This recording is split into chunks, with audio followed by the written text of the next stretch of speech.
bastando, portanto, que haja a evidência do dolo ou da vontade de se obter o voto do cidadão para efeito de condenação.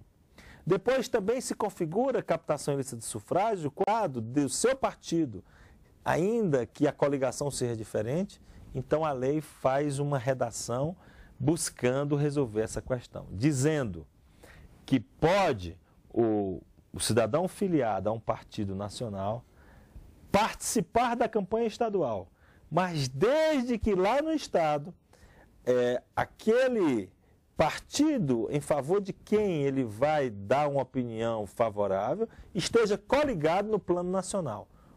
Em outras palavras, como nós sabemos, não mais temos verticalização no país. Ou seja, os estados, os partidos nos estados, podem se coligar diferente do partido nacional. Exemplo disso é o PMDB. O PMDB no plano nacional está coligado com o PT, portanto, apoiando a candidata Dilma Rousseff. Mas o PMDB no estado de São Paulo está coligado com o PSDB, portanto, apoiando o Alckmin a governo do estado, que por sua vez tem um outro candidato a presidente da República, que é o José Serra. Então, como ficará esse sistema que normalmente acontece? Os partidos em cada estado, nós não temos ainda partidos efetivamente nacionais, e esse é um problema de nosso país. Nós temos que construir um sistema partidário mais sólido, que dê coerência ao sistema, mas enquanto isso nós temos esse verdadeiro festival e carnaval de mudanças. Um partido está de uma forma coligada nacional, mas no estado não se coliga justamente com o adversário. Então a lei teve que vir para modificar.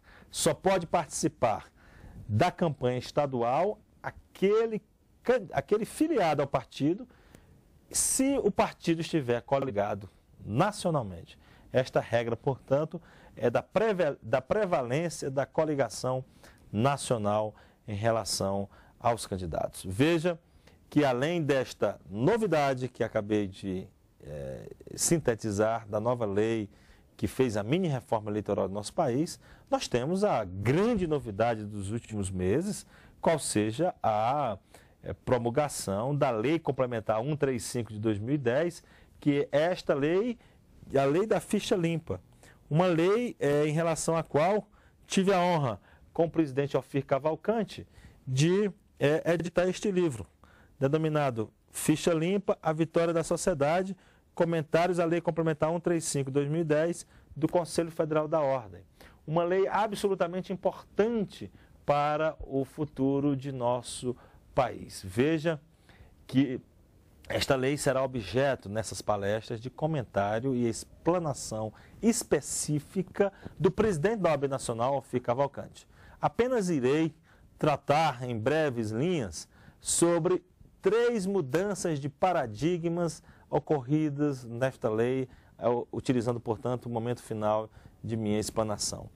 Primeira mudança de paradigma é que inelegibilidade não é pena.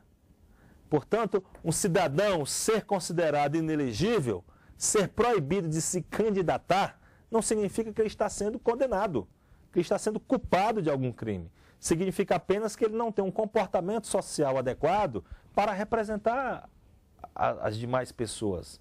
Significa que a sua conduta não recomenda sequer a ser síndico do prédio em que vivemos. Como que pode recomendar que ele seja deputado federal, deputado estadual, ou prefeito, ou governador, ou presidente da República? Portanto, quem tem a ficha limpa, quem já é a ficha suja, portanto, quem é condenado por tráfico de entorpecentes por um tribunal de justiça, como que essa pessoa poderá ser candidata? Se o cidadão é condenado por corrupção administrativa, porque desviou recursos públicos, se apropriou de recursos públicos, como poderia ser candidato? E o cidadão também que cometeu um homicídio injustificado, que foi condenado por um tribunal do júri por homicídio doloso contra a vida das pessoas, como que esse cidadão pode ser candidato? E nada tem a ver com a punição.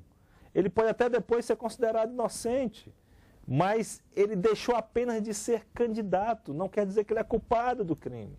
Quer dizer que naquela eleição ele não tem uma conduta social, uma conduta compatível com a dignidade do cargo que pretende exercer. Percebam que é uma importante modificação de paradigma. Inelegibilidade não é pena. Até porque exercício do cargo público deve ser entendido não como benefício individual, deve ser entendido efetivamente como uma prestação de serviço.